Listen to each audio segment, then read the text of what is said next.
President Donald Trump just called the chairman of the Federal Reserve, Jerome Powell, a numbskull, in what is the latest insult in a series of insults coming from the president and his administration about the Federal Reserve.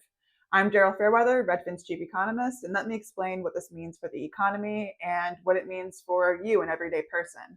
So, normally the president does not get into fights with the Federal Reserve. The Federal Reserve has a lot of power over our economy. They set the overnight interest rate for how much it costs banks to borrow. And they, in effect, control how much money is flowing through the economy. And that indirectly controls inflation and unemployment for the entire macroeconomy. Trump wants interest rates to be cut because it would make the economy grow more. But it would come at a cost, which is higher inflation. And the Federal Reserve is worried about higher inflation right now because of tariffs. So the president actually does have a lot of control over monetary policy, it's just indirectly.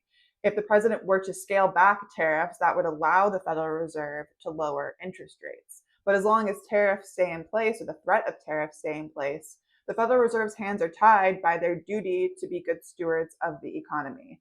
So I think it's pretty unfortunate that the president and the Federal Reserve are fighting. I think the real cost is that the president picking a fight with the Federal Reserve could cause investors to not want to invest in the United States because the United States is acting like a country that doesn't have good governance when it comes to monetary policy.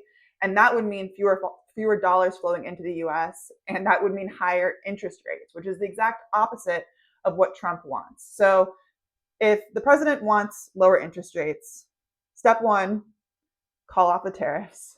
Step two, stop fighting with the Federal Reserve. All right, follow for more if you want more insight into what's going on in the economy.